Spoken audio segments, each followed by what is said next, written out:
"Another late meeting?" she murmured, more to herself than to the empty room. Bruno hadn't come home in 3 nights. Not that he ever really came home anymore, not in the way that mattered. His presence had become a shadow, his voice a distant echo on speakerphone. "I'll be back soon, amor. Big deal closing. You understand." She used to understand. She used to believe him. Beatrice set the spoon down. Her hands, once soft from leisure, now calloused from holding everything together, trembled just slightly. She remembered the early days. Bruno pacing their tiny apartment, pitching ideas to investors who laughed in his face, while she worked double shifts as a paralegal to keep the lights on. She'd typed his first business plan. She'd sold her grandmother's earrings to fund his first property bid.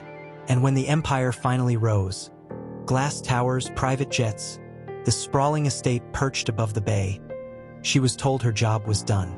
"Just be beautiful, be," he'd said, kissing her forehead like she was a child. "Let me handle the rest." But handling the rest meant shutting her out. A notification chimed on her phone. A photo, accidentally sent to the wrong group chat. Bruno, arm around a woman half his age, laughing on a yacht in St. Tropez. Bianca, the name tasted like ash. Beatrice didn't scream, didn't cry. She simply stared at the screen until her vision blurred. Then she walked to the study, the room Bruno called off-limits, and opened the safe behind the abstract painting he'd bought to impress guests. Inside weren't just deeds and diamond necklaces. There were contracts, partnership agreements, her signature forged a dozen times, but also one original signed in her own hand during a board restructuring 5 years ago. A clause buried in fine print. In the event of dissolution, primary residential asset reverts to co-founder Beatrice M. She'd forgotten it existed. He'd assumed it meant nothing. Now, standing in the dim light, tea forgotten, Beatrice finally let a tear fall. But it wasn't from grief. It was from clarity. "You thought I was just your wife," she whispered to the ghost of the man you could feel it the moment you stepped through the grand foyer. Cold marble underfoot, chandeliers dripping crystal tears, walls lined with art Bruno bought because it appreciated, not because he loved it. Every room was perfect, every surface spotless, and every silence deafening. Beatrice walked barefoot down the hallway, her silk robe whispering against her skin. She passed the ballroom never used, the wine cellar never opened for guests, the library filled with unread first editions. This wasn't a home. It was a museum of a life they pretended to live. "Mrs. Maurice?" The housekeeper's voice was soft, hesitant. "Your tea is ready." Beatrice turned, offering a smile that didn't reach her eyes. "Thank you, Rosa. Please leave it in the solarium." She used to host dinners here. Elegant affairs where Bruno charmed investors and she played the gracious hostess, refilling glasses, smoothing tensions, remembering everyone's names. Back then, the house hummed with laughter. Now it echoed with absence. She stepped into the solarium, the one room she'd claimed as her own. Sunlight streamed through the glass walls, warming the worn armchair where she'd spent countless nights reading, thinking, waiting. On the side table, a half-finished sketch of a community garden. A dream she'd tucked away years ago when Bruno said, "People like us don't dig in the dirt. We own the land others dig in." She sank into the chair, curling her feet beneath her. Outside, the infinity pool shimmered, merging with the ocean beyond. It should have felt peaceful. Instead, it felt like a cage with a view. Her phone buzzed. A text from Bruno. "Stuck in Tokyo. Deal ran late. Back next week. Love you." She stared at the words. "Love you." He said it like it was punctuation, automatic, weightless. She remembered the first time he'd said it, voice trembling in their tiny apartment, rain drumming on the roof. He'd held her like she was the only solid thing in a collapsing world. Now, he couldn't even look her in the eye for more than 10 seconds. A breeze slipped through the open terrace doors, carrying the scent of jasmine from the garden she'd planted herself. She closed her eyes and inhaled deeply. For a moment, she was 25 again. Hopeful, unseen, building something real with someone who saw her. Then the moment broke. Rosa? She called out, voice steadier than she felt. Yes, ma'am. Cancel the florist for Friday. And tell the staff they can take the weekend off. But Mr. Maurice's birthday dinner. He won't be here, Beatrice said quietly. And even if he were, I don't think he'd notice. She stood, walking to the edge of the terrace. Below, the city pulsed. Alive, chaotic, full of people who loved and lost and fought and rebuilt. Up here, everything was still. Too still. This mansion wasn't a reward. It was a monument to his ambition, to her sacrifice, to the slow erosion of something sacred. She touched the cold glass of the window, her reflection ghostly against the skyline. I built this with him, she whispered, but I never got to live in it. And in that moment forgotten for a trip, something soft and cashmere, the color of storm clouds. And there, in the glass behind her, laughing, twirling in a dress far too young for the occasion, was her. Bianca, tall, golden, effortless, the kind of woman who turned heads without trying. Her hair caught the sunlight like spun honey, and her fingers, long manicured, rested possessively on Bruno's forearm as he leaned in, whispering something that made her throw her head back with laughter. A laugh Beatrice hadn't heard from him in years. Her breath hitched. The scarf slipped from her fingers. She didn't confront them, didn't storm over. She simply stood there, frozen, as the world narrowed to that single frame. Her husband, her replacement, and the cruel symmetry of it all. But it wasn't the first time she'd felt Bianca's presence. Weeks earlier, a lipstick-stained coral, not her own muted rose, on Bruno's collar. Must have brushed against someone at the gala, he'd said, barely glancing up from his phone. Then the perfume, something sweet and synthetic, lingering in the car. New air freshener, he'd shrugged, and the late-night texts that stopped the moment she entered the room. His thumb swiping the screen dark like a secret slamming shut. She told herself it was paranoia, that after 12 years, trust shouldn't unravel over shadows. But now she had a face, a name, a voice, because 2 days later Bianca called. Not by accident, not a wrong number. A direct line to Beatrice's private phone, the one only family and Bruno's inner circle knew. Mrs. Maurice? The voice was smooth, confident, laced with something dangerously close to pity. Hi, it's Bianca. Bianca Vale. I think it's time we talked. Beatrice's blood turned to ice. She gripped the edge of the kitchen island, knuckles white. You have 10 seconds to explain why you're calling my home. A pause. Then softly, because he's not coming back, and you deserve to hear it from someone who actually sees you. The audacity of it, the gall, should have made her hang up. But something in that voice, it wasn't gloating. It was almost sad. Why? Beatrice whispered, hating how small she sounded. Because he told me you're emotionally distant, that you stopped trying. Bianca let out a dry laugh. But I saw the way he looked at your photo on his desk last week. Like he'd lost something he didn't even know he had. He's running, Beatrice. Not toward me. Away from himself. Beatrice's throat tightened. Then why are you with him? Another silence. Longer this time. When Bianca spoke again, her voice cracked. Just once. Because I thought he could fill the hole in me. But he's got one of his own. And it's swallowing us both. The line went quiet. Beatrice didn't hang up. Neither did Bianca. Outside, a bird cried. Somewhere in the mansion, a clock ticked, measuring the seconds of a marriage dissolving in real time. Finally, Bianca whispered, he's packing a bag tonight. He's moving into my penthouse tomorrow. I didn't want you to hear it from the tabloids. Beatrice closed her eyes. The marble floor beneath her feet felt like it was tilting. Thank you, she said, surprising even herself. She ended the call, stood there, listened to the silence of the house, the same silence that had been growing for years, now roaring in her ears. That night she didn't cry. She walked through every room, touching the walls, the furniture, the photographs, memories encased in glass. She stopped in front of their wedding portrait. Bruno, grinning, arm around her waist. her radiant, believing forever was real. Now, forever had an expiration date. And Bianca? She wasn't the villain. Just another ghost haunting a man who'd she found the first real proof tucked inside Bruno's discarded blazer. A hotel keycard from the Belvedere, dated 3 weeks ago. Then a receipt for diamond earrings. For B. The note read, "Not Beatrice. Never Beatrice anymore." But the true unraveling came on a Tuesday. She'd been sorting through old tax files in the study, ostensibly to update their records, when she noticed a discrepancy. A wire transfer, $250,000, sent to an LLC registered under the name Vale Horizon Holdings. Vale. Bianca Vale. Her hands didn't shake. Her breath didn't catch.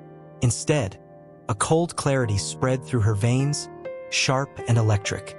That evening, as Bruno walked in, tan, relaxed, smelling of someone else's perfume.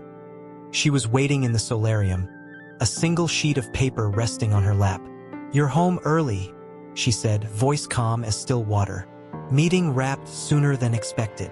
He loosened his tie, avoiding her eyes. "You look tired." "I've been thinking," she said, rising slowly. "About us." He tensed. "B, not this again. I told you, I'm under immense pressure. I can't handle emotional conversations right now." "Is that what this is?" She stepped closer, holding out the paper. "An emotional conversation? Or a financial one?" His eyes flicked to the document. For the first time in months, real fear flashed across his face. "Where did you get that?" He snapped, voice low and sharp. "From our accountant. The one you forgot I still have access to." She tilted her head. $250,000, Bruno. For what? Her rent? Her car? Her life? He ran a hand through his hair, pacing like a caged animal. "It's complicated. You wouldn't understand." "I understand betrayal," she said quietly. "I understand being erased while you build a new world with someone who laughs at your jokes." He stopped, looked at her, really looked. "Do you want a divorce?" The question hung in the air, brutal and final. Beatrice didn't answer right away. She walked to the window, gazing at the city lights below. "No," she said at last. "I want you to leave." He blinked. "What?" "Pack your things. Tonight. Walk out that door. And don't come back unless you're ready to face what you've done, not just to me, but to us." He scoffed, but it lacked conviction. "You'll regret this. You think you can survive without me?" She turned, eyes blazing with a quiet fire he'd never seen before. "I survived building you, Bruno. I think I can survive losing you." He stared at her as if seeing a stranger. Then, jaw tight, he turned and walked out, up the grand staircase toward the master suite. Beatrice didn't follow. She sat back down, heart pounding, but her hands steady. She picked up her phone and dialed a number she hadn't called in years. "Elena? It's Beatrice. I need you, tomorrow morning, and bring the full partnership files from 2018. She hung up. Outside, thunder rumbled in the distance. Bruno packed quickly, angrily. Suitcases zipped, drawers slammed. When he came down, rolling a sleek black bag behind him, he paused in the foyer. "You're really going to stay here? Alone?" he asked, voice edged with something like disbelief. "This was never just your house," she said, standing in the archway, arms crossed. "It was mine too, and now, it's only mine." He hesitated. For a second, she thought he might apologize, might break, but then he just nodded coldly. "Fine, but don't expect me to feel guilty." "I don't want your guilt," she said softly. "I want your absence." He walked out. The front door clicked shut behind him, a sound so final it echoed through the marble halls like a tomb ceiling. Beatrice stood there for a long time. Then she walked to the study, opened the safe, and pulled out a folder labeled Foundations.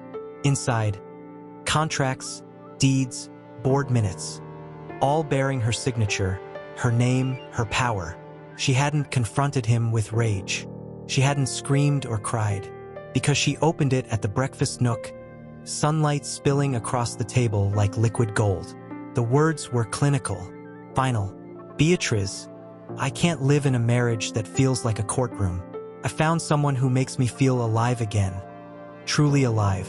Staying would be a lie to us both. I'm moving in with Bianca permanently. Consider this my formal notice. I'll have my lawyers contact yours regarding asset division. Please don't make this uglier than it has to be. Bruno, she read it once. Then again. Her fingers didn't tremble. But something inside her cracked open. Not in pain, but in release. That afternoon, the sky turned gray. By evening, the city buzzed with whispers. A paparazzi photo had leaked. Bruno and Bianca stepping out of a luxury boutique, arms linked, him holding shopping bags, her wearing the exact diamond earrings from the receipt Beatrice had found.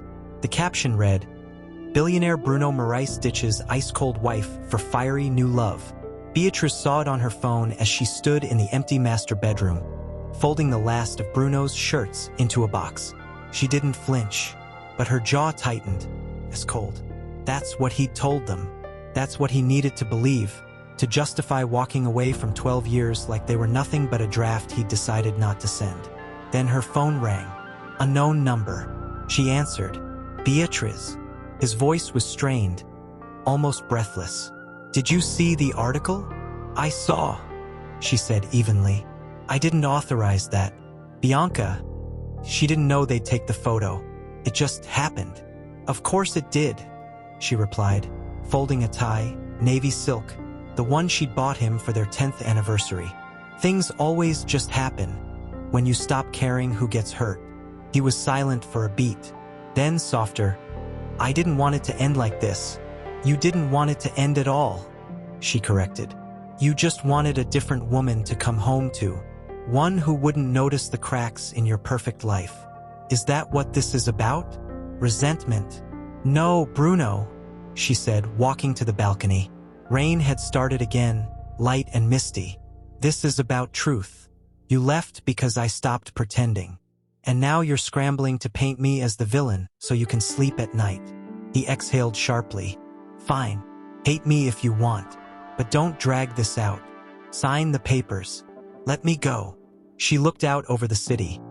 The same view they'd once admired together, dreaming of forever. "I won't drag it out," she said quietly. "But I won't let you erase me either." She ended the call. The next morning, a sleek black car pulled up to the mansion.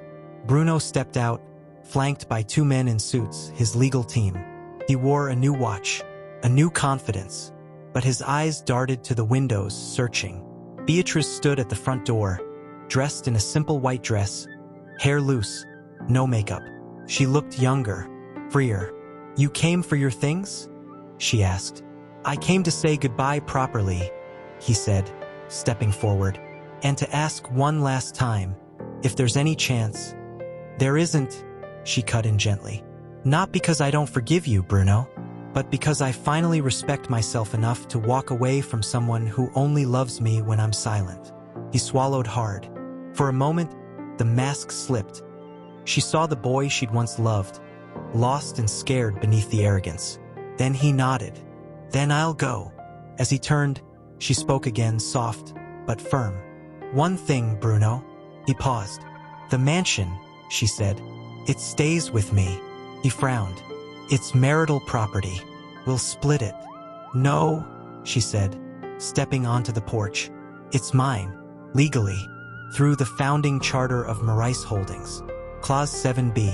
I'm the named residential beneficiary in the event of dissolution." His face went pale. "That was just paperwork.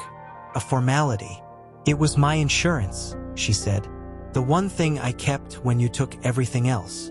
He stared at her, realization dawning like a storm. "You planned this."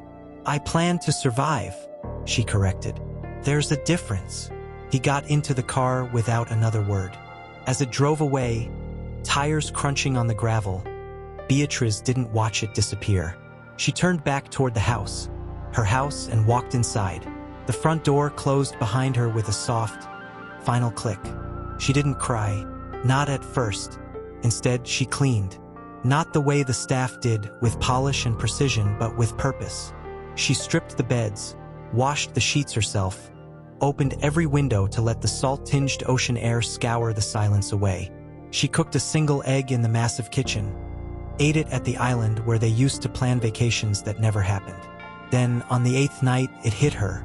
She was standing in the walk-in closet, his side now empty, hangers swaying like bare trees in winter, when she saw it. A single cufflink, gold, engraved with his initials, tucked in the corner of a shoebox.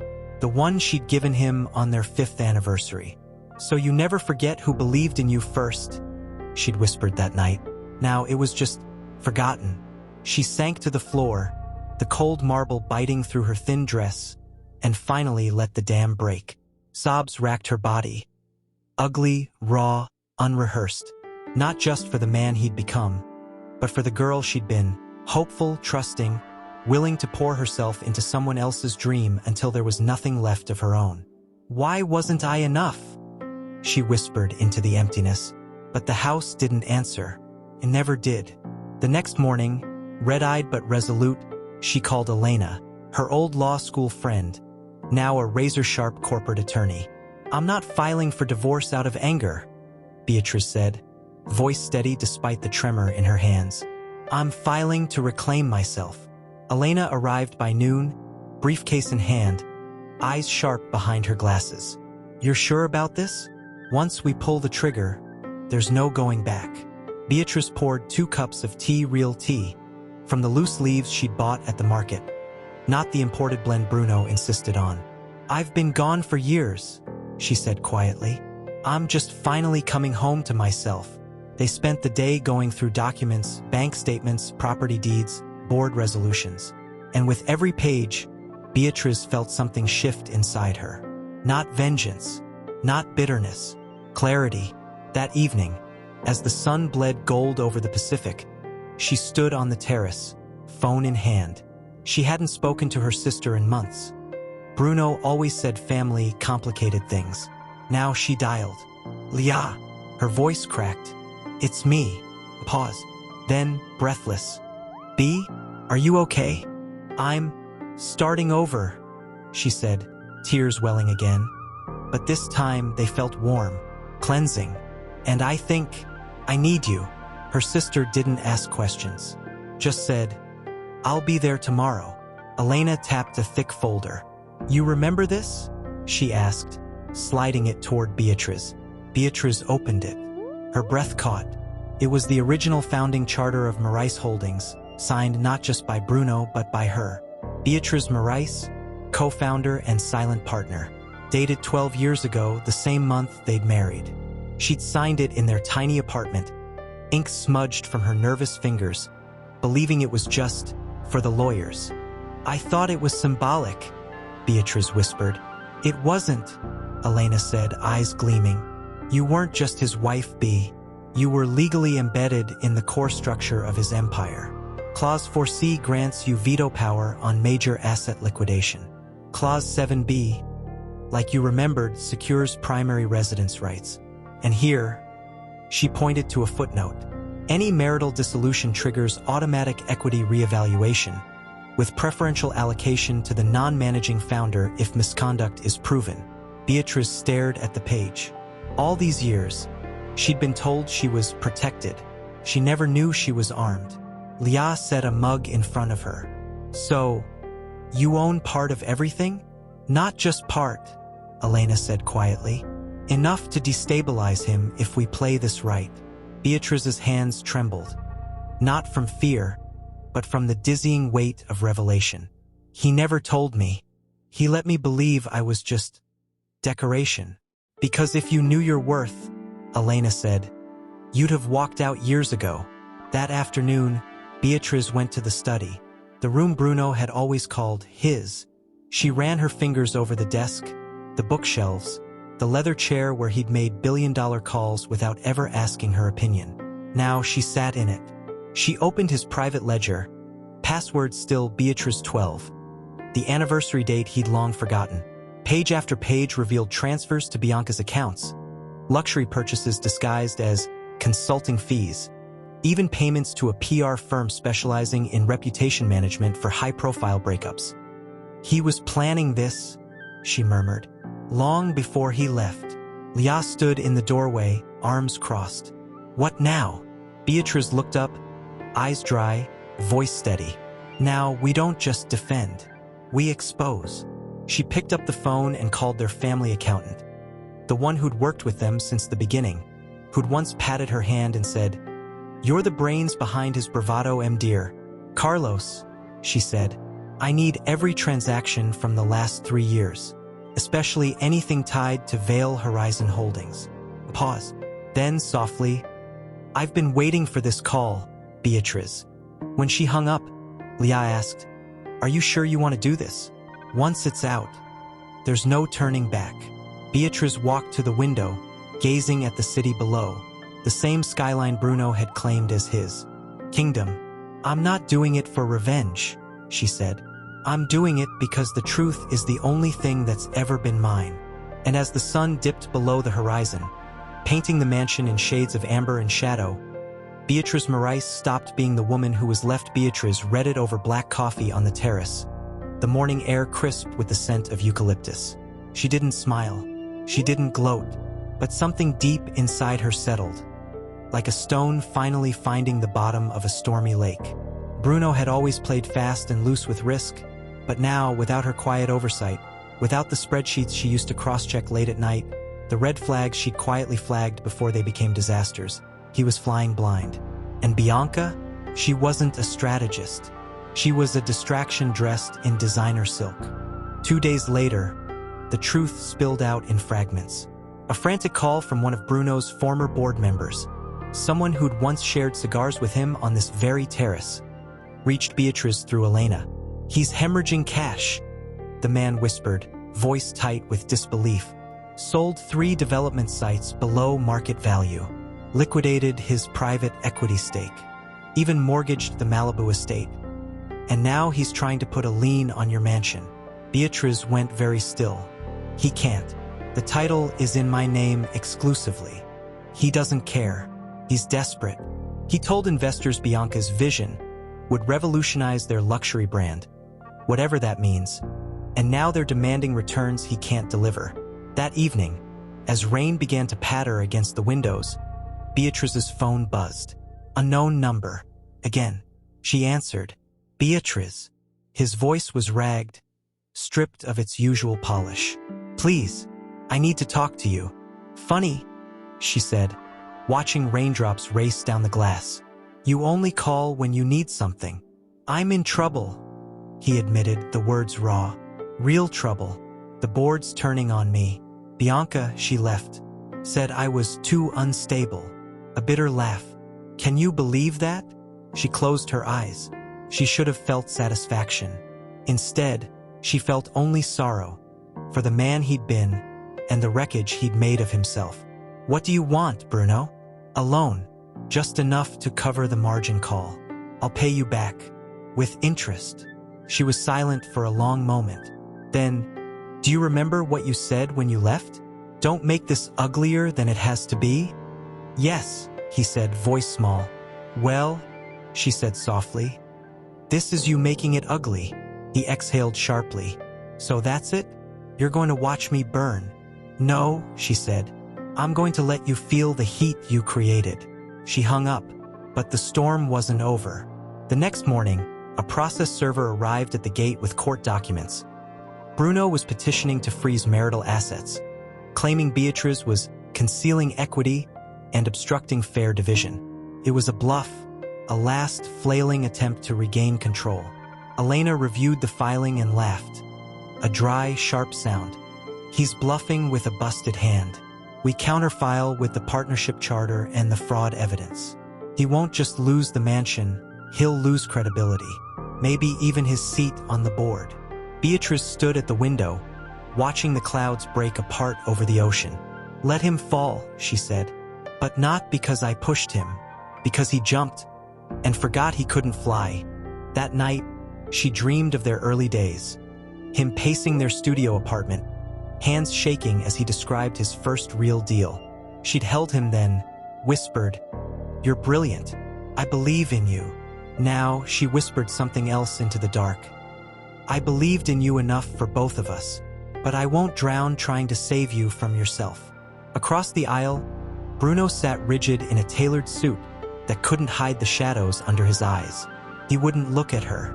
Beside him, his new legal team whispered urgently, flipping through files they clearly hadn't read closely enough. Judge Alvarez, a woman with steel-gray hair and sharper eyes, adjusted her glasses. "Ms. Mistress, your counsel has filed a counterclaim alleging financial misconduct, concealment of marital assets, and improper diversion of corporate funds to a third party. Do you stand by these allegations?" Beatrice rose. Her voice didn't shake. "I do, Your Honor." "Then please explain. Why should this court believe you when your husband claims you're acting out of spite?" Beatrice took a breath. "Not for courage, but for clarity. Because the truth isn't spiteful, Your Honor. It's documented." She turned slightly, not to Bruno, but to the court. "For 12 years, I stood beside my husband as he built an empire. I didn't sign press releases. I didn't attend galas as the founder. I was the silent partner, legally, financially, emotionally. And when he decided I was no longer useful, he didn't just leave me. He tried to erase me." She nodded to Elena, who handed the judge a thick binder. "Exhibit A, the original Mistress Holdings founding charter, signed by both of us, naming me co-founder with full equity rights. Exhibit B, bank records showing $1.2 million transferred over 18 months to Bianca Vale's personal accounts, disguised as consulting fees despite no contract, no deliverables. Exhibit C, internal emails where Mr. Mistress instructed his CFO to keep Beatrice out of the loop on major asset sales. Even though I held veto power under Clause 4C, a murmur rippled through the room. Bruno finally looked at her, his face pale, eyes wide with something between fury and fear. "You were supposed to sign the settlement," he hissed under his breath as she passed his table. "Why are you doing this?"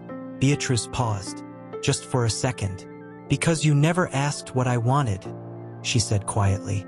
"You only ever told me what I should accept." Back at the podium, she continued, voice steady but laced with quiet pain. "I'm not here to destroy him, Your Honor. I'm here to reclaim what was mine. Not just the mansion, but my dignity, my name, my truth." The judge studied her for a long moment, then turned to Bruno's attorney. "Do you dispute the authenticity of these documents?"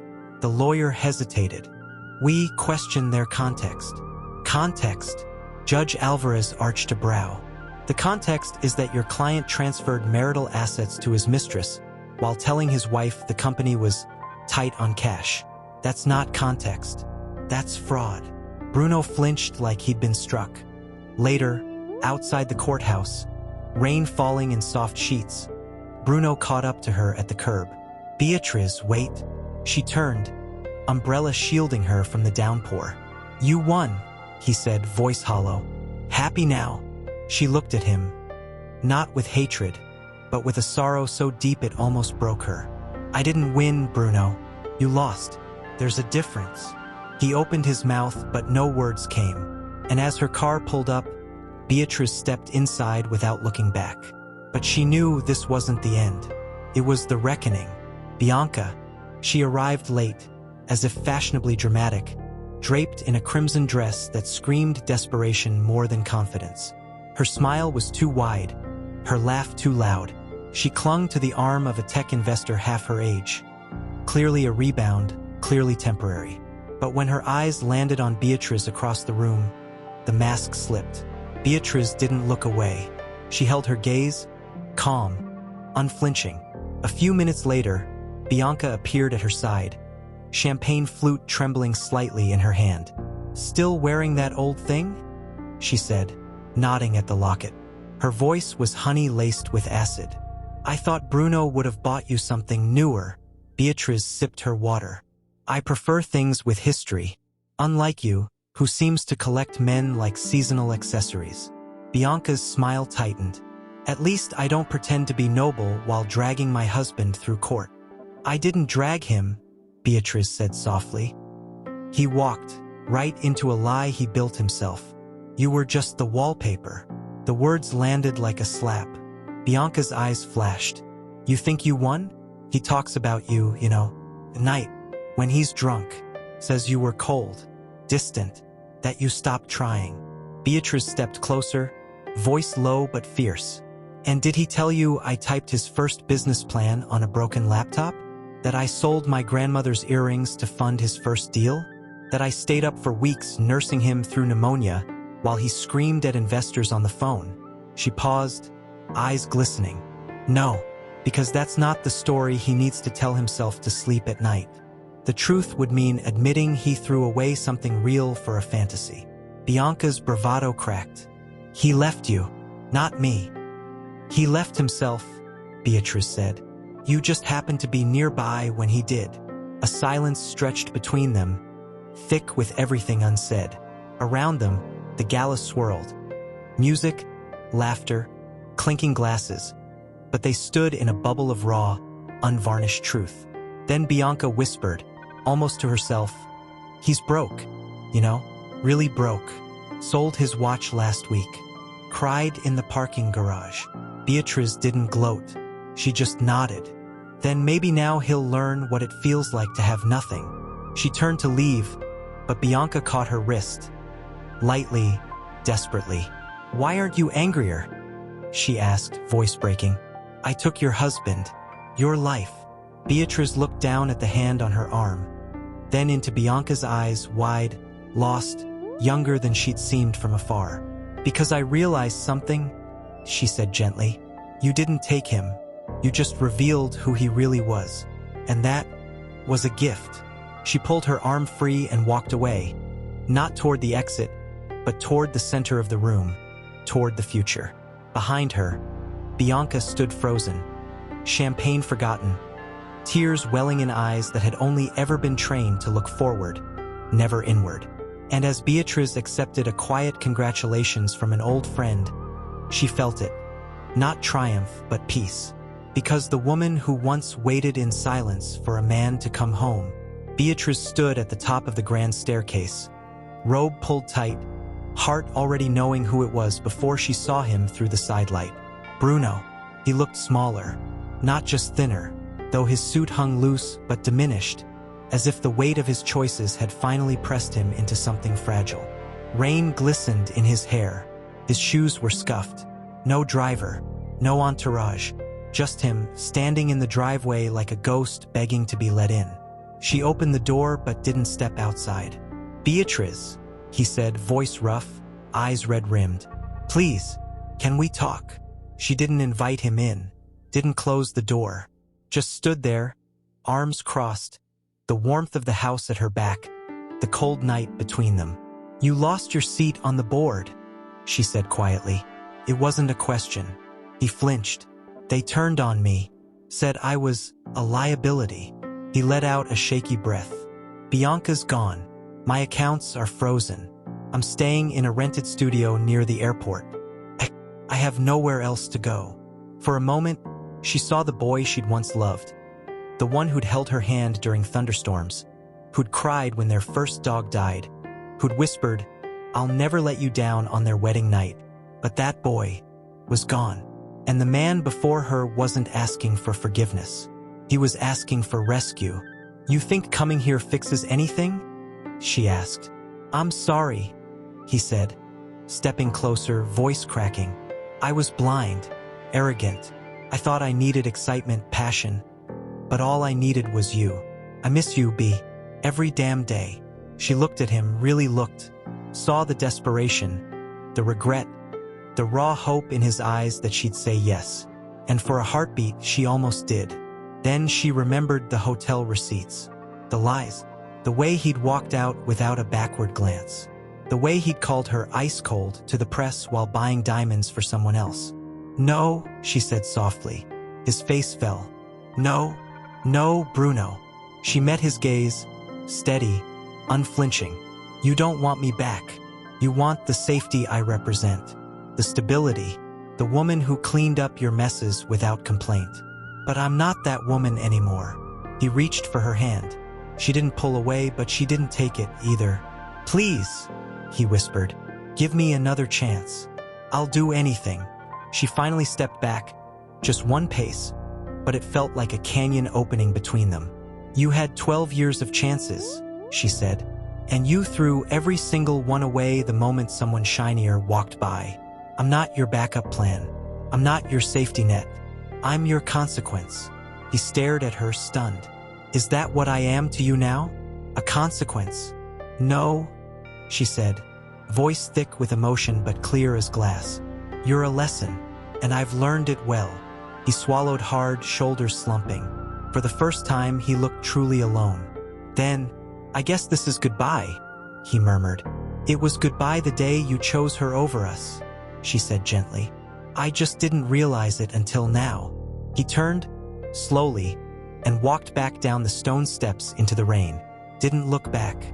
Beatrice closed the door, leaned against it. She didn't feel triumph. She felt inevitability, because the truth was, Bianca had never loved Bruno. She'd loved what he represented. Access, status, the illusion of security. And when the money dried up, the illusion shattered. But Beatrice didn't learn the full story from headlines. She learned it from a voicemail left at 3:17 a.m. "Beatrice, it's me." Bianca's voice was raw, stripped of its usual polish, trembling with something close to shame. "I don't expect you to answer. I needed to say it out loud to someone who'd understand." A pause. The sound of muffled crying. "He promised me everything," she whispered. "A penthouse, a name, a future. But all he had was borrowed time and borrowed money. When the board cut him off, he started selling watches, cufflinks, even his car. He begged me to stay, said he'd figure it out. But I looked in his eyes, and all I saw was panic. Not love, not even hope, just fear." Another pause, longer this time.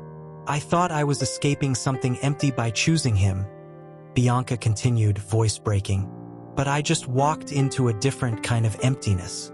And you stayed. You built something real. Even when he ignored you, even when he left, you remained." She let out a shaky breath. "I left him yesterday, packed my things while he was asleep. Didn't leave a note, just gone, like I was never there." Then, so quiet Beatrice almost missed it. "I envy you, not your mansion, not your name, but your strength. You didn't need him to be whole. I did, and that's why I'm broken now." The call ended. Beatrice sat very still, the teacup warm in her hands. Outside, birds sang in the garden she'd started tending herself. Roses, lavender, jasmine. Life growing where silence once ruled. Later that day, she received a small package. No return address. Inside, the diamond earrings Bruno had bought Bianca, the ones from the receipt, the ones in the paparazzi photo. Tucked beneath them, a note. "He gave these to me like they meant something, but they were just proof he didn't know how to love. You deserve real things, not shiny lies." Beatrice held the earrings for a long moment. Then she walked to the study, opened the safe, and dropped them into a drawer labeled donations. She didn't hate Bianca. She pitied her, and herself, for the years she'd spent believing love was something you earned by shrinking. Now the mansion didn't echo. It breathed. And somewhere across the city, Bruno sat alone in a dim apartment, staring at a Beatrice open the door herself. I saw the flyer at the community center," the woman said, voice barely above a whisper. "It said, a place to rest. No questions asked." Beatrice smiled gently. "That's us. Come in." Her name was Marisol, a nurse, fleeing an abusive husband. She'd slept in her car for 3 nights. By the end of the week, 3 more arrived. Then 5. Then a dozen. Word spread quietly through shelters, through counselors, through women who'd learned the hard way that safety wasn't a luxury. It was a lifeline. Beatrice didn't call it a shelter. She called it Casa Serena, Serene House. And she didn't just open the doors. She walked through them with every woman who entered. One evening, as she helped set up cots in what had once been the formal ballroom, chandeliers dimmed, parquet floor covered in woven rugs, Leah paused, watching her sister arrange pillows with quiet care. "You're really doing it," Leah said softly, turning his monument into a sanctuary. Beatrice looked around, the space no longer cold, no longer empty. Laughter drifted from the kitchen, where two women were teaching each other recipes from their homelands. A child's giggle echoed from the library, now filled with donated books and beanbag chairs. "I'm not turning his monument," Beatrice said, smoothing a blanket. "I'm reclaiming my home." Later that night, as rain tapped gently on the skylight, she sat in the solarium with Elena, reviewing grant applications for counseling services and job training. "You know," Elena said, sipping herbal tea, "you could have sold this place, bought 10 smaller homes, lived quietly somewhere else." Beatrice gazed out at the garden, now bursting with vegetables, herbs, flowers planted by the women themselves. "This house held my silence for years," she said. "Now it holds their voices. That's worth more than any sale." Just then, a soft knock came at the door. It was Marisol holding a steaming mug. "I made you chamomile," she said. "You look tired." Beatrice took it, touched. "Thank you." Marisol hesitated. "Before I came here, I thought I'd never feel safe again. But last night, I slept through the whole night. No nightmares, just quiet." Tears pricked Beatrice's eyes. "You're safe here," she said, "as long as you need to be." As Marisol left, Elena watched her go. "You're not just giving them shelter, B. You're giving them back their dignity." Beatrice wrapped her hands around the warm mug. "Maybe I'm giving it back to myself, too." Outside, the rain slowed. Inside, the mansion hummed, not with parties or power, but with the quiet, resilient sound of healing. And in that moment, Beatrice understood. The greatest rebellion wasn't walking play. Beatrice read it in the solarium, sunlight glinting off the courthouse insignia. He was suing to reclaim the mansion, claiming undue influence, coercion, even mental distress during their separation. He argued the property was acquired during marriage and therefore must be equitably divided, regardless of corporate bylaws. Elena arrived within the hour, briefcase in hand, fury in her eyes. "He's bluffing," she said, pacing the room. "After the court already ruled on asset concealment? This is harassment wrapped in legal paper." Beatrice didn't look up. She was tracing the edge of the document with her finger, calm in a way that unnerved even Elena. "No," she said softly. "He's not bluffing. He's drowning. And he thinks if he drags me back into the water, he won't sink alone." That afternoon, she walked through the halls of Casa Serena. In the former music room, two women practiced job interviews with a volunteer coach. In the library, a teenager read aloud to a little girl whose mother was filling out housing applications. The air smelled of soup, lavender, and something new belonging. She couldn't let him take this. Not just the walls and roof, but the sanctuary they'd built together. The hearing was set for Friday. Small claims court Bruno's attempt to keep it low profile, fast, and cheap. But Beatrice didn't bring just lawyers. She brought truth. On the morning of the hearing, she stood before the judge. Not in a designer suit, but in a simple linen dress, hair pulled back, no makeup. Behind her sat Marisol, Leah, and two other residents of Casa Serena, quiet but present. Bruno looked gaunt, his suit wrinkled, eyes darting like a cornered animal. His attorney stumbled through arguments about marital fairness and emotional duress. Then Beatrice spoke. "Your Honor," she began, voice clear and steady, "this isn't about fairness, it's about ownership. The mansion was never just a marital asset.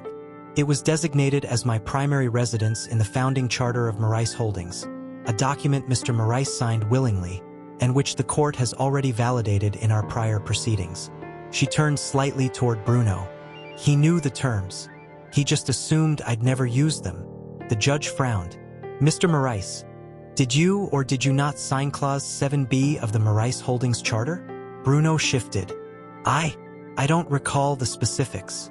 "You signed it on our wedding day," Beatrice said gently. "You told me it was just paperwork, but it was my insurance, my exit plan, the one thing I kept when I gave everything else to your dream."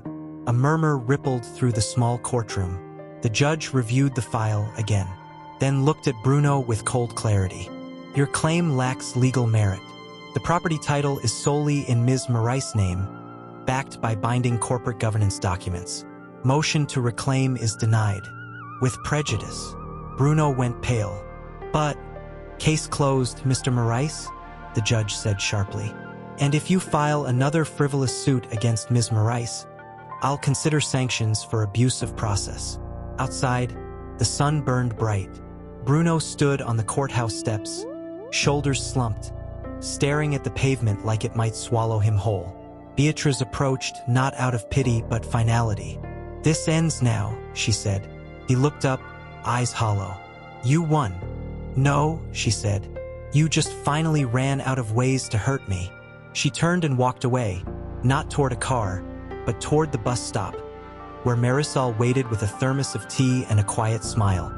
And as Beatrice stepped onto the bus that would take her back to Casa Serena, she saw him.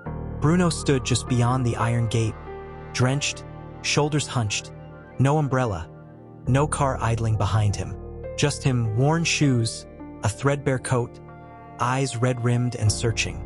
He looked less like a billionaire and more like a man who'd forgotten how to be human. Her hands stilled in the soil. Anya followed her gaze. Do you know him? The girl asked softly. Beatrice didn't answer right away. Once, she said finally. A long time ago. She rose, brushing dirt from her knees, and walked toward the gate.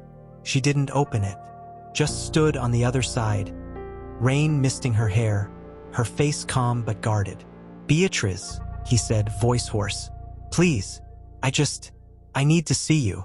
You've seen me, she replied. In court, at the door, in the papers. What more is there to see? He gripped the bars like they were the only thing holding him up. I lost everything. My name, my company, even the studio. They evicted me last week. He swallowed hard. I'm sleeping in my car, B. I have nowhere else. She studied him, not with pity, but with a quiet, aching clarity. This wasn't the man who'd walked out in a tailored suit, smug in his new beginning. This was a ghost of that man, hollowed out by consequences. And you think I'm your solution? She asked. I don't know what I think anymore, he admitted, voice breaking. But I know I was wrong. About everything. About you. About love. About what matters. He looked down, ashamed. I thought success was towers and headlines. But it was you. It was us. And I threw it away for a mirage. Rain dripped from his hair onto his cheeks. Tears or water, she couldn't tell. I'm not asking to come back, he whispered. I'm just asking if there's any part of you that still sees me. Not the failure, not the liar, just me. For a long moment, silence stretched between them, filled only by the patter of rain and the distant hum of life inside the house. Women talking, a child singing off-key. Then Beatrice spoke, voice soft but firm. I see you, Bruno, but I don't know you anymore. The man I loved wouldn't have lied, wouldn't have stolen from our future to fund a fantasy, wouldn't have called me cold while warming someone else's bed. He flinched as if struck. I'm not the woman you left, she continued, and you're not the man I married. Maybe we were both pretending.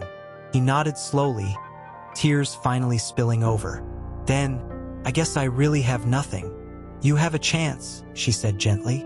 Not with me, but with yourself. Start there. She turned to go back to the garden, to Anya waiting with wide, worried eyes. Beatrice, he called after her, desperate. Just one night. A bed. A shower. I'll leave by dawn. I swear. She paused, looked back. This isn't a hotel, she said. It's a refuge for women rebuilding their lives after men like you broke them. She held his gaze, unflinching. I won't turn this place into your redemption arc. He stood there, soaked and shattered, as she walked away. And as the gate clicked shut behind her, Beatrice didn't feel cruel. She felt free, because mercy wasn't giving him shelter. It was refusing to let him confuse her compassion with weakness. Inside, Anya handed her a towel. Are you okay? Beatrice wrapped it around her shoulders, watching through the window as Bruno finally turned and walked away, head bowed, disappearing into the rain. Yes, she said, voice steady. I'm more than okay. And Beatrice? She no longer walked through the halls like a ghost. She moved with certainty, her steps light, her eyes clear. She wore her hair loose now, often tied back with a simple scarf. No diamonds, no designer labels, just linen, cotton, and the silver locket that never left her neck. One evening, as golden hour spilled through the solarium windows, Leah found her sister sitting cross-legged on the floor, helping Anya fill out a college application. You're glowing, Leah said, leaning against the doorframe.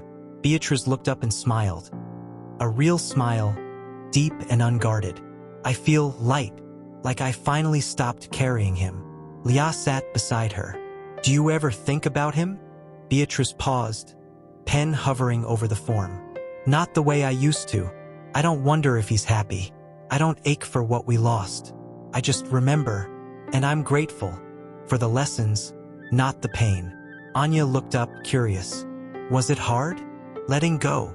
Beatrice met her eyes. So young, so full of fear and hope. The hardest part wasn't leaving him, she said softly. It was realizing I'd left myself long before he ever walked out. I gave up my dreams, my voice, my name, just to keep peace in a war I didn't start. She closed the application and placed a hand over Anya's. But healing isn't about erasing the past. It's about refusing to let it write your future. Later that night, after the house had quieted and the last lights were turned off, Beatrice stood alone on the terrace. The city glittered below, indifferent and beautiful. She wrapped her arms around herself, not from cold, but from the quiet joy of solitude that no longer felt lonely. Her phone buzzed in her pocket. A message from Elena. Bruno's been spotted working part-time at a hardware store in San Diego. Cash under the table. No press, no fanfare, just rebuilding. Beatrice read it, didn't reply, just slipped the phone back into her pocket and looked up at the stars. She didn't hate him. She didn't miss him. She simply released him, because her power no longer came from what she'd survived, but from what she'd become. She was no longer Bruno Marais' wife. She was Beatrice Marais, founder of Casa Serena, mentor, healer, woman reborn. And for the first time in her life, that was more than enough. As the ocean breeze kissed her skin, she whispered to the night, not in sorrow, but in peace. I'm not waiting for anyone anymore. Tag crooked.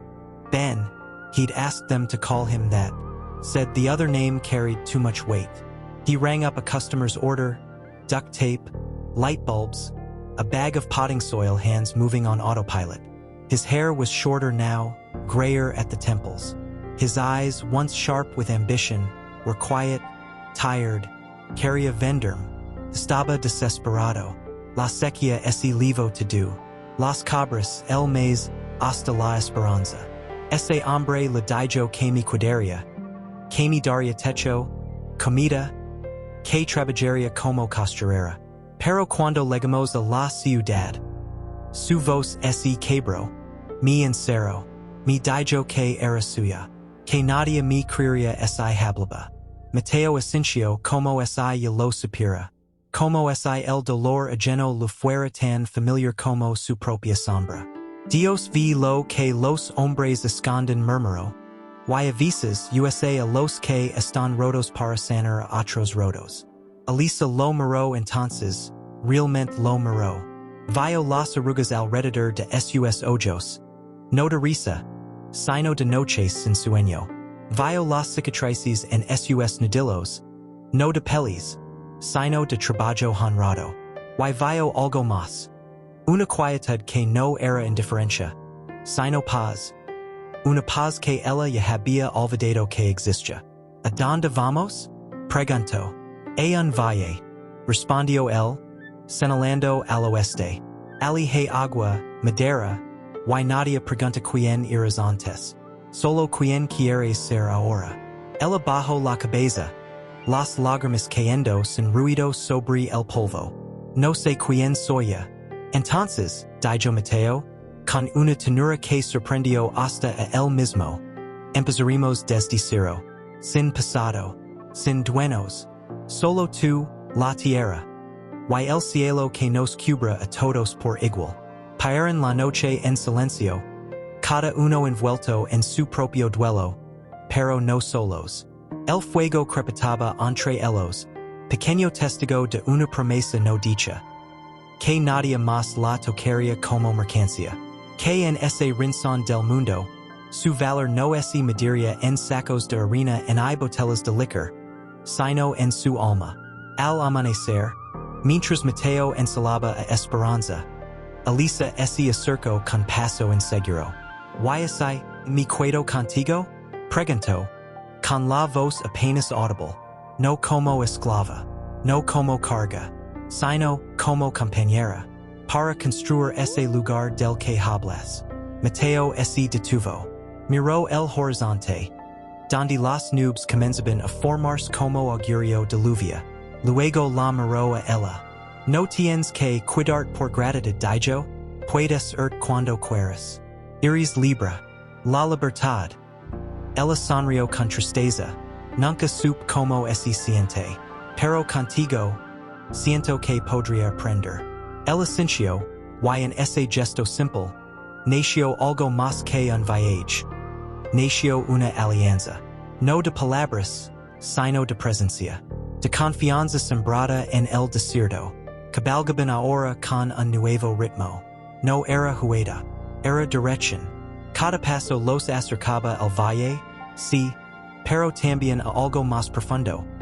A la posibilidad de que, incluso en un mundo que vendalmas, quedan manos dispuestas a construir refugios con madera y oración. Pero mientras el sol ascendía, una sombra se movía en lo alto. Un cuervo giraba en círculos, observando. Y más allá, en las colinas lejanas, una figura a caballo los vigilaba desde la distancia. No era el comerciante, era alguien más. Alguien que no lavaba sombrero, sino plumas en el cabello. Alguien cuyos ojos no buscaban venganza, sino justicia. Mateo no lo vio, pero Elisa sí. Y un escalofrío le recorrió la espalda. ¿Qué pasa? Preguntó él, notando su tensión. Nada, mintió ella, mirando hacia adelante. Solo el viento. Pero el viento no tenía ojos. Y el que los observaba. Sí. Aquí, dijo Mateo, desmontando con un suspiro de alivio. Aquí nadie te encontrará. Elisa bajó del caballo con movimientos más seguros que antes. Sus ojos recorrieron el valle. El agua clara, la sombra fresca, la tierra fértil. Por primera vez en meses, sus hombres se relajaron. Y es hermoso murmuró. No es mucho, dijo él, quitándose el sombrero y pasándose una mano por el rostro cansado. Pero es honesto. Esa misma tarde, Mateo comenzó a marcar el terreno donde levantaría la cabana. Con una cuerda y estacas, trazó los límites de lo que sería su refugio. No hablaba mucho, pero cada golpe del hacha contra el tronco resonaba como una promesa. Elisa lo observaba desde la orilla del arroyo, lavando las pocas prendas que lavaba, pero no se quedó quieta por mucho tiempo. Al día siguiente, apareció a su lado con un cuchillo en la mano y una determinación nueva en la mirada. Enséñame dijo. Mateo se detuvo sorprendido. ¿A qué? A construir. Cortar la madera. Clavar. No quiero solo esperar a que todo esté listo. Quiero ayudar. Quiero sentir que esto también es mío. El la miró largo rato. Vio en sus ojos no solo gratitud, sino dignidad renaciendo. Esencio. Primero, aprende a escuchar la madera. Dijo, entregando un tronco joven. No toda se rompe igual. Algunas gritan, otras cantan. Solo las que cantan sirven para sostener un hogar. Ella sonrió. Y fue la primera sonrisa verdadera que le veía. Los días pasaron como hojas lavadas por el viento suave del otoño. Juntos, levantaron paredes. Juntos, tejieron el techo con ramas y barro. Por las noches, compartían la escasa comida y, poco a poco, Las palabras que antes guardaban como tesoros prohibidos. Una noche, mientras el fuego crepitaba entre ellos, Elisa rompió el silencio. ¿Crees que Dios me escuchó cuando pedí ayuda? Mateo miró las llamas pensativo. Creo que a veces él no responde con milagros, sino con personas. Y tal vez, yo fui su respuesta para ti. Y tú la suya para mí. Ella lo miró, conmovida. ¿Por qué dices eso? Porque antes de encontrar, yo no creía que algo en este mundo valiera la pena proteger. Pero ahora, hizo una pausa. Como es las palabras lo deliran el salir. Ahora tengo algo por lo que levantarme cada mañana. Elisa bajó la vista, pero no pudo contener las lágrimas. No eran lágrimas de tristeza, sino de asombro. Alguien la veía, alguien la valoraba. No por lo que podía dar, sino por lo que era. Pero la paz por watchful. Rough day? Asked Rosa, the store's owner, as she wiped down the register. Bruno shrugged. They all blur together. She studied him for a moment. You ever think about going back? He almost laughed. Back to what? A life built on sand. He shook his head. I thought I owned the world. Turned out I didn't even own my choices. Rosa didn't press. She'd seen enough broken men pass through her store to know when silence was the kindest gift. That night, after closing, Bruno sat on the curb outside his rented room. A single unit above a laundromat, the hum of dryers a constant lullaby. He pulled a folded newspaper from his back pocket. Not for the news, for the photo on the society page, now dog-eared from too many readings. Beatrice, standing in front of Casa Serena, ribbon cutting for a new wing. She was smiling, really smiling, surrounded by women and children, sunlight in her hair, no trace of the woman who used to vanish into the background of his life. He traced her face with his thumb. You did it, he whispered. You built something real. His phone buzzed. A message from an old acquaintance. Heard you're slinging wrenches now. Pathetic. Bruno stared at the words. Once they would have cut deep. Now they just felt irrelevant. He typed back, slow and deliberate. I'm learning how things actually work. Maybe that's not pathetic. Maybe it's the first honest thing I've done in years. He hit send, then turned off the screen. Inside his room, the walls were bare except for one thing. A framed photo from their early days. Him and Beatrice on a beach in Baja, barefoot, laughing, arms around each other like the world couldn't touch them. He hadn't taken it down. Not out of longing, out of respect. For the dream they'd had, for the woman he'd failed, for the man he was trying to become. One evening, while restocking shelves, a young couple argued near the paint aisle. The man snapped, voice sharp. The woman flinched, eyes downcast. Bruno recognized that look, the quiet surrender. He stepped forward, not as a billionaire, not as a savior, just as a man who'd learned too late. Ma'am, he said gently, we've got a free workshop next week. Home repairs for everyone. Maybe bring a friend. Or just come for the coffee. She looked up, surprised, nodded softly. As they left, the man shot him a glare. Bruno met it not with anger but with weary understanding. Later, Rosa found him organizing nails by size, methodical, calm. You're different, she said. He glanced up. I'm just present. And for the first time in years, that was enough. No headlines, no boardrooms, no mansion on the hill, just a small room, a steady job, and the slow, painful work of becoming someone worthy of his own reflection. Bruno Marais hadn't disappeared. Beatrice stood near the entrance, not on a podium, but among the women Marisol, Anya, Leah, Elena, and dozens more, welcoming neighbors, social workers, even a few cautious reporters. She wore a simple ivory dress, her hair loose, the silver locket catching the sun. No security, no pretense, just open doors and open hearts. This used to be where he stored his rarest vintages, Marisol said with a quiet laugh, handing out programs. Now it's where I got my GED, and where I learned to say no without shaking, added Anya, now enrolled in community college, her eyes bright with purpose. Beatrice smiled, but her gaze drifted to the driveway, just for a second. Not hoping, just aware. She'd heard the rumors, that Bruno was working in San Diego, that he'd changed. But she didn't need to see him to know the truth. The mansion had already done its work. Later, as children painted kindness rocks in the garden and a local choir sang softly under the pergola, an older woman approached Beatrice. Gray hair in a neat bun, hands rough from years of labor. "My daughter stayed here last winter," she said, voice trembling.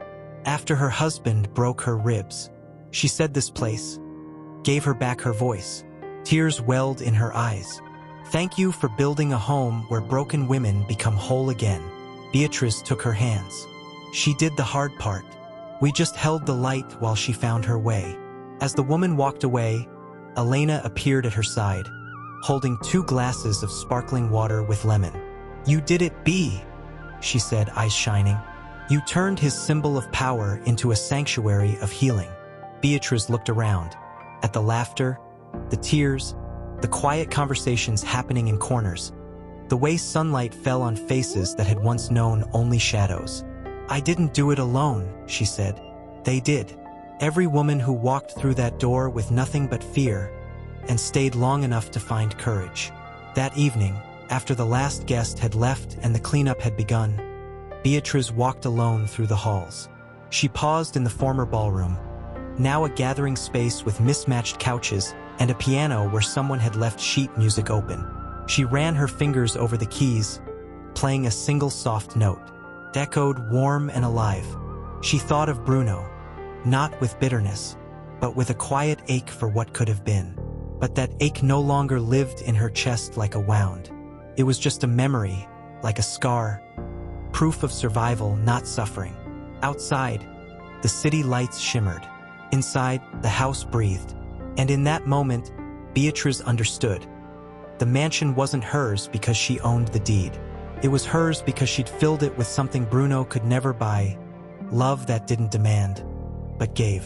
Strength that didn't dominate, but lifted. A legacy not of wealth, but of worth. She turned off the lights one by one, but the warmth remained. Because Casa Serena wasn't just a building. She held a letter in her hands. Not from a lawyer. Not from the press. From a woman named Clara, who'd stayed at the house for 6 weeks last winter. She'd arrived with 2 suitcases and a toddler clinging to her leg, eyes hollow from years of silence. Now she was renting her own apartment, working as a dental assistant, and had just enrolled in night classes. "You told me I wasn't broken," the letter read, "just bent, and that even bent things can hold light. Today, my daughter asked me why I smile so much. I told her, because someone once showed me how." Beatrice folded the letter gently and tucked it into the pocket of her robe. Below, the garden stirred. Roses heavy with dew, lavender swaying in the breeze, the first tomatoes ripening on the vine. Life, persistent and generous. Leah joined her on the terrace, handing her a steaming mug of tea. "Couldn't sleep. I was thinking," Beatrice said softly, "about how we always believe the worst moment is the end. But sometimes, it's just the ground cracking open so something new can grow." Leah leaned against the railing. "Do you ever wonder what would have happened if you'd stayed?" Beatrice looked out at the horizon, where the sun now kissed the ocean. "I used to, but not anymore. Staying wouldn't have saved him, and it would have buried me." She took a slow sip of tea. "I thought love was sacrifice, that if I gave enough, my time, my dreams, my voice, he'd finally see me. But real love doesn't ask you to disappear. It helps you become more yourself." Inside, a door opened. Soft footsteps. Anya appeared, holding a small potted plant. "I brought you this," she said, offering it shyly. "It's a moonflower. It only blooms at night, but it's the most beautiful thing in the garden." Beatrice accepted it, touched. "Why give it to me?" "Because you taught me that even in the dark, we can still bloom," Anya said. "And that sometimes, the strongest thing you can do is walk away." Tears welled in Beatrice's eyes, not from sadness, but from the sheer weight of meaning. She pulled Anya into a quiet hug. Later that morning, As the house came alive with chatter and the smell of fresh bread, Beatrice walked through the halls one last time. Not as an owner, but as a witness. She saw Marisol leading a financial literacy workshop. She saw a new arrival, trembling but brave, being welcomed with warm towels and a listening ear. She saw girls laughing in the courtyard, painting stones with words like courage, hope, enough. And in that moment, she understood the final truth. Her power had never been in the mansion, the money, or even the legal victory. It was in the choice to transform pain into purpose, to let her brokenness become a bridge for others. She stepped outside, into the sunlight, and took a deep breath. The wind carried the scent of jasmine, the same vines she'd planted years ago, when she was still waiting for a man to come home. Now they climbed the walls of a house that belonged to no one man, and to every woman who needed it. Somewhere far away, Bruno might be sanding shelves or sweeping floors, learning to live with his regrets. And that was his path. But hers? Hers was here, in the laughter echoing through marble halls once silent, in the hands that now held each other instead of hiding, in the quiet, unshakable knowledge that she had not just survived betrayal, she had turned it into a legacy. And as the sun rose higher, casting long golden shadows across the land she now truly owned, Beatrice Marais smiled, not because the storm had